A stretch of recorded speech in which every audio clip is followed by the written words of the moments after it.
शिव जी से कभी कुछ नहीं मांगा था, केवल भक्ति करते थे शिव। कुछ नहीं मांगा।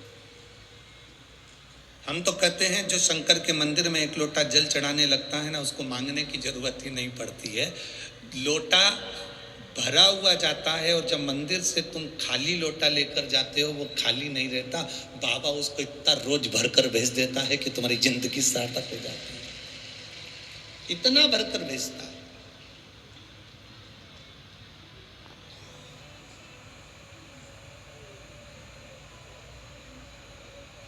ये उसकी कृपा के बिना नहीं है, उसकी दया के बिना नहीं, उसने भेजा। शिव कथा कर रही है, महेंद्रपुरम के राजा ने शिव भक्ति करी, उनकी पत्नी ने भक्ति करी, कभी नहीं मांगा। अब बेटा जन्म लेने वाला है, महेंद्रपुरम के राजा की रानी गर्भ से है, गर्भित है।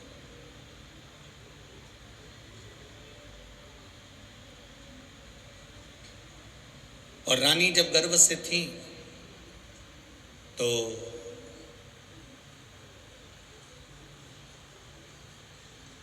उनकी जो दासी थी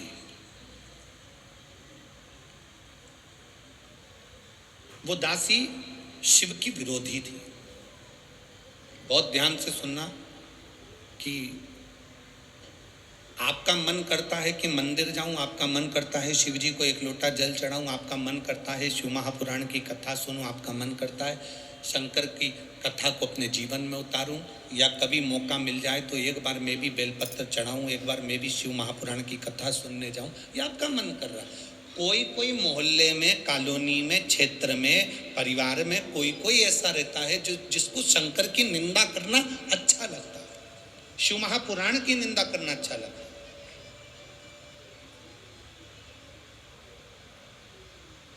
कोई कोई ऐसा रहता है, उसको निंदा प्रिय लगती है, उसको निंदा अच्छी लगती है।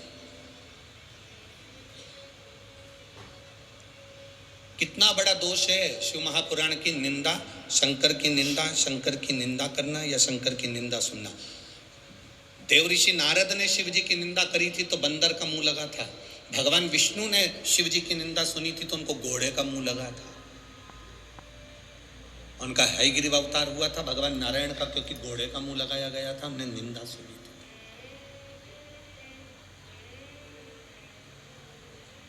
देवऋषि नारद ने शिव जी की निंदा कर दी थी। रुद्राक्ष की माला जो भोलेनाथ जी ने पिनाकर भेजी थी उसको उठाकर जमीन पर पटक दिया था, शिव जी ने जो पिनाई। कितना बड़ा दोष है। आप किसी मंदिर में अपनी 4 व्हीलर गाड़ी को लेकर गए, पंडित जी से कहा पंडित जी इसकी पूजन कर दो, पंडित जी ने पूजन करी, भगवान की चढ़ी हुई माला लाकर उस गाड़ी पर चढ़ा दी, गाड़ी दौड़ने लगी, पत्तियां गिरने लगी, जमीन पर वो पत्तियां गिर रही हैं, भगवान के चढ़े हुई माला की फूल पत्ती जमीन पर गिर रही है। उसका दोष पंडित को जितना लगेगा उससे ज्यादा दोष तुमको भी लगेगा, क्योंकि भगवान की चढ़ी हुई माला उसने गाड़ी पर चढ़ा दी और वो गाड़ी भुड़ भुड़ कर कर जा रही है और उसकी पूरी माला पत्तियां पांव में आ रही है।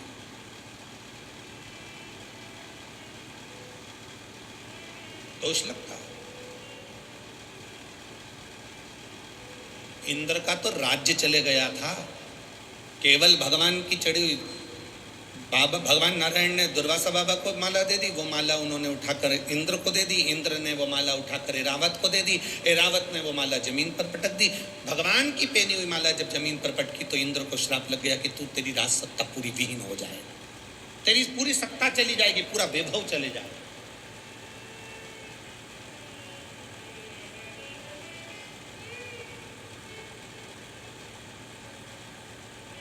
तेरा पूरा वैभव समाप्त हो जाएगा। हमारी ये व्यासपीठ की हमारी एक नियम है, हमारा व्यासपीठ का एक नियम, बेलपत्री हम उसी को देते हैं जिसके हृदय में जरूरत है, जिसको जरूरत नहीं हम उसको बेलपत्र भी चेहरा देखकर समझ जाते हैं कि इसको जरूरत है कि नहीं। उसको क्या करेंगे, ले गए, पटक दी, फेंक दी, कहीं काम की ना रही। एक बार कभी गीता प्रेस गोरखपुर की शिव महापुराण की कथा पढ़ना, और गीता प्रेस गोरखपुर की शिव महापुराण की कथा को पढ़कर देखना। गीता प्रेस की गोरखपुर शिव महापुराण की कथा में लिखा हुआ है कि शंकर भगवान की पोथी पर शिव महापुराण जहाँ हो रही हो, वहाँ जो बेलपत्र पोथी पर समर्पित होती है, वो बेलपत्र नहीं रहती, वो दुनिया की सबसे बड़ी औषधि हो जाती है। उसका अध्ययन अगर आप लोग करेंगे, शिव महापुराण को अगर पढ़ेंगे तो आपके अध्ययन में आएगा, आपके स्मरण में आएगा। पढ़ो उसको। कहीं सीवर वाला हमारा झूठ तो नहीं बोल दिया कि अपने मन से बोल दिया। पढ़ो, विद्येश्वर संहिता पढ़ो, उमाखंड पढ़ो, कुमार संहिता पढ़ी है, पढ़ो उसको, उसमें मालूम पड़ेगा।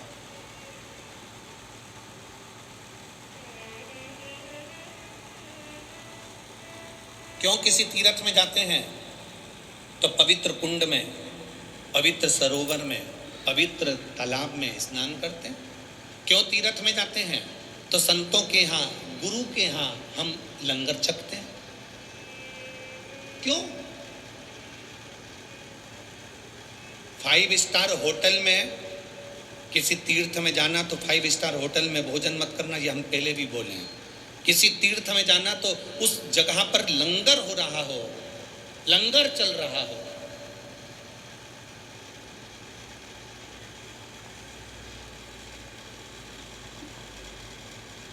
कोई गुरुद्वारा नजदीक में पड़ गया हो और बहुत प्रचलित गुरुद्वारा, साहब हम वहाँ जाएंगे, हम लंगर चखेंगे। साहब कहीं पर प्रसाद का सुंदर संत का डेरा हो, साधु का डेरा हो, वहाँ कुछ रूखी रोटी भी मिल जाएगी तो उसको चख लेंगे।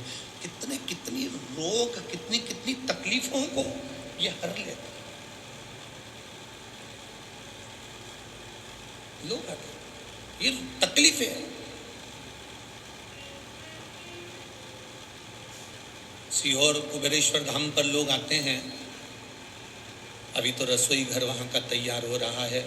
आप लोगों का प्रेम है, शायद 15 से 20 दिन में वो रसोई घर तैयार होकर, उस रसोई घर में भी अब मशीनों द्वारा भोजन तैयार होने लगेगा और भोजन लाखों भक्त जैसे वहाँ आते हैं प्रेम से पाने लगेंगे। बाबा की ऐसी कृपा।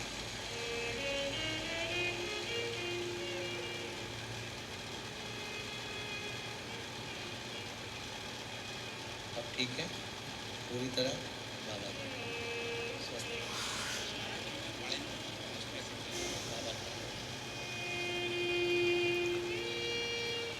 पलंग पर पड़े रहते थे। इतना कैंसर फैल चुका था कि पूरा शरीर बेकार हो चुका था और डॉक्टर के हिसाब से हर 3 महीने इंजेक्शन लगता था इनको। अब ये बाबा की कृपा से पंडाल में बैठकर कथा सुन रहे हैं। ये शिव कृपा, औघड़ी की कृपा, शिव कृपा। बोल बम का नारा है, सारी समस्या का हल, शिव तत्व की प्राप्ति।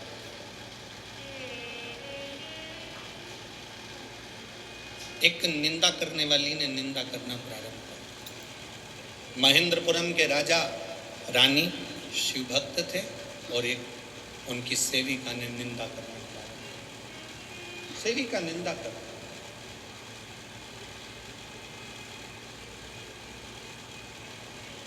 गर्भ में बच्चा होना, गर्भ में संतान होना, तो थोड़ा ध्यान रखना कि गलत संगति से दूर रहना।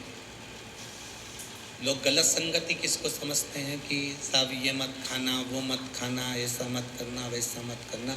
गलत संगति इसको भी कहते हैं कि आप निंदा ना सुने, आप चुगली ना करें, आप, क्योंकि बच्चे में वो असर आ जाए, बच्चे में वो असर आ जाता है। एक बार हम कहीं कथा करने के लिए गए और कथा करने के लिए गए तो वहाँ पर एक जजमान, उस समय बहुत पहले की बात है, 15-20 साल पहले की, तो वो जजमान उन्होंने कहा कि गुरुजी आपको हमारे घर आना ही पड़ेगा। अब 20 साल पहले की बात है, तो हम गए उसके यहाँ गए तो उसका एक 9 साल का लड़का, उसकी माँ ने सेब कतर के रखा, केला ला कर रखा, फल ला के रखे। उसका लड़का दौड़ कर आया, हमने तो खाया ही नहीं, उससे पहले वो सब खा गया। 9-10 साल का लड़का, 9 साल। थोड़ी देर बाद उसकी माँ ने चांदी के गिलास में दूध भर कर रखा। चांदी का गिलास जल्दी गर्म हो जाता है और दूध के कारण और ज्यादा गर्म हो गया। वो लड़का तोड़ कर आया, गटर गटर करके दूध पी गया। चलो कोई बात नहीं।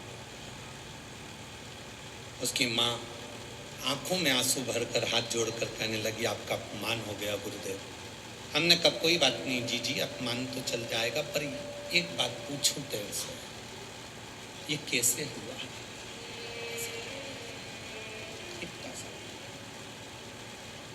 ये अपमान तो चल जाएगा अपनी जगह, पर तू इतना बता दे ये कैसे हुआ?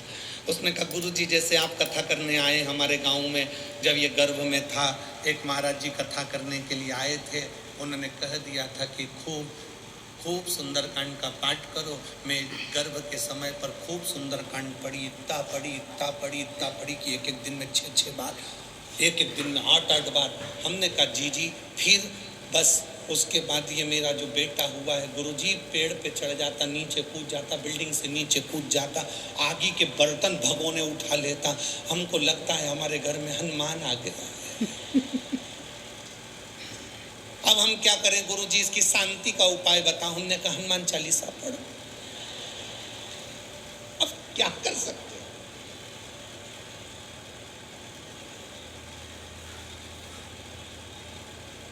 अरे पवन तनय संकट हरन मंगल मूर्ति रूप, राम लखन सीता हृदय बसो।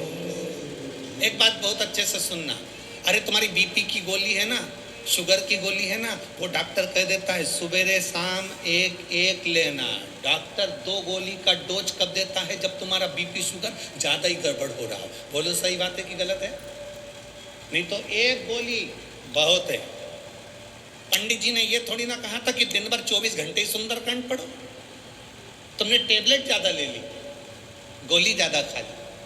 पंडित जी ने कहा था सुंदरकांड का पाठ करना, पर ऐसा नहीं बोला था कि 24 घंटे पढ़ना। आज तक इस व्यासपीठ से हमने ये नहीं कहा कि तुम 24 घंटे शिव जी के मंदिर जाके बैठ जाओ। बोला कभी? अपने घर में रहो, खूब बढ़िया भोजन बनाओ, अच्छा व्यापार करो, नौकरी करो, सर्विस करो, अपने शरीर की कैपेसिटी है उससे दुगना कमाओ। हम ये भी नहीं कहते कि तुम तुम्हारा काम छोड़ दो, धंधा छोड़ दो। अपने शरीर की जितनी कैपेसिटी उससे दुगना कमाओ, ज्यादा से ज्यादा कमाओ। पर निवेदन है, कमाने के साथ में जो कमाया है उसका कम से कम 2 अंश अपने शरीर पर खर्च भी करो। जोड़ जोड़ के मर मत जाना, अपने ऊपर खर्च करो। अपने ऊपर, सियोर वाले महाराज को भी मत दो, किसी को मत दो, तुम अपने ऊपर खर्च करो। जो अपने ऊपर खर्च नहीं करता वो बाद में फिर दवाई में खर्च करता है। हम कभी नहीं कहते कि तुम हमको दो, तुम तो तुम्हारे ऊपर खर्च करो ना, जो कमा रहे हो। दुकान पर बैठकर अगर आज तुमने 20,000 रुपए कमाए हैं, उसमें से कम 200 रुपए, 500 रुपए, 1,000 तो अपने ऊपर खर्च करो। बेटा कटे हुए सेव फल का मोबाइल रख लिया है,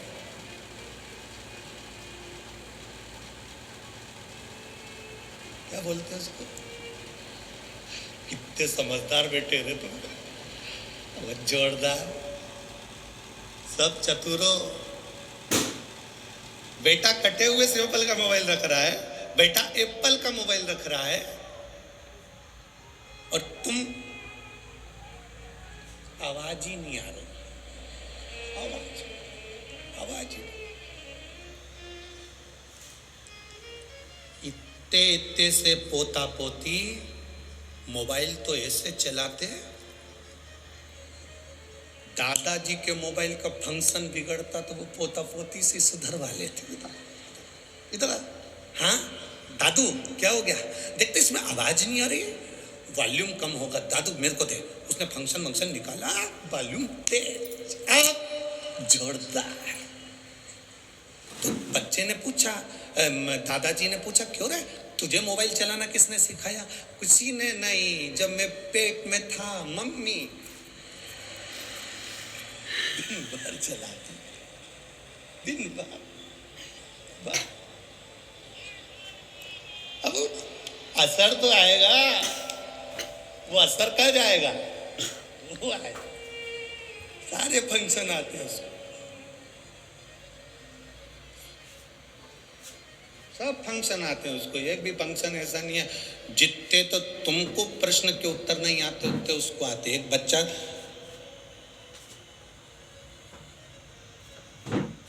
अपनी दादी की गोद में जाकर बैठ गया और दादी से बोला, ओ दादी। दादी बोली, क्या है? टे बोल, टे। दादी ने बोले, टे क्या होता है? तू बोल तो प्लीज दादी, एक बार तू टे बोल। दादी बोली, मैं टे नहीं बोलूंगी, तू पहले बता मुझे टे क्यों बोलवा रहा है। दादी तू पहले टे बोल। दादी बोले, नहीं बोलूंगी। दादी ने 5 रुपए दिए, ले टॉफी खा लेना, अब बता मुझसे टे क्यों बुलवा रहा है।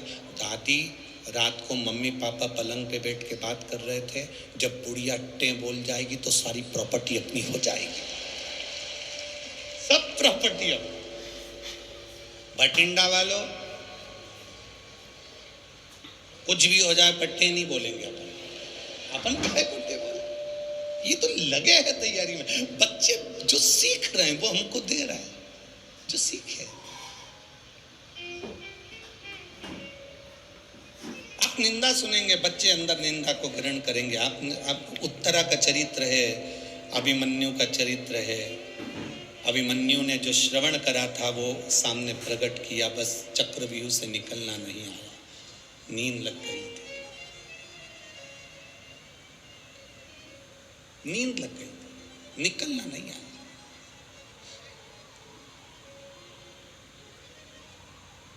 गर्भ में जो बच्चा था, मां परमात्मा का भक्त थी, पिता परमात्मा के भक्त थे, पर घर में जो बच्चे ने जन्म लिया वो परमात्मा का भक्त नहीं निकला।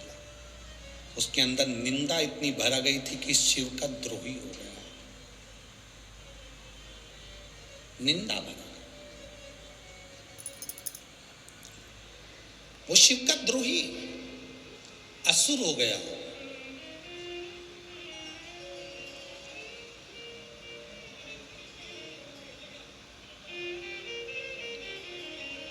आप बड़े हैं, समझदार हैं, आप पर इतनी जल्दी निंदा असर नहीं करती है, पर छोटे छोटे बच्चे जो घर में होते हैं उन पर परिवार का बहुत जल्दी असर पड़ता है।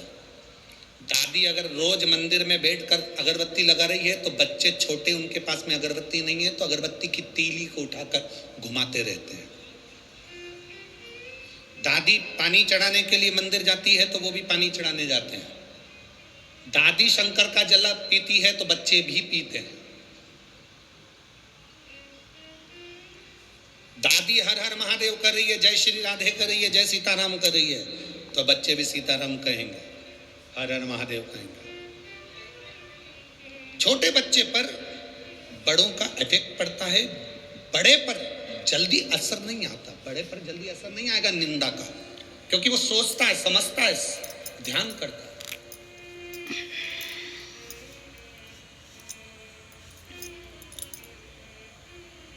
शिव महापुराण के उमाखंड में भगवान शंकर पार्वती जी से कहते हैं, सुन पार्वती, शरीर का विकास करना मेरा काम है।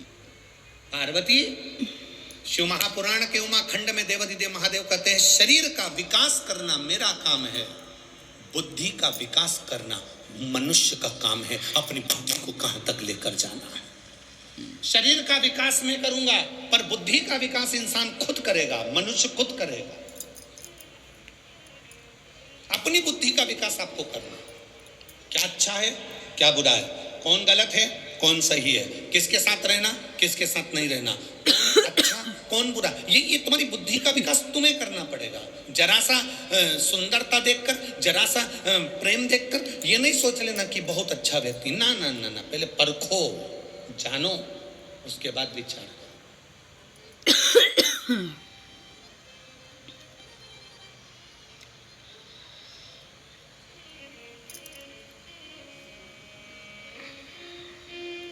और जब तक तुम परखोगे नहीं, जानोगे नहीं, तब तक जीवन का सुख पाने वाले नहीं हो। हमारे जीवन का सुख नहीं पा सकते। परखो पहले। जरा सी देर में कह दिया वो अच्छा व्यक्ति है, जरा सी देर में कह दिया वो बुरा व्यक्ति है, ना ना ना, तुमने परखा भी? अभी तुम परखे हो?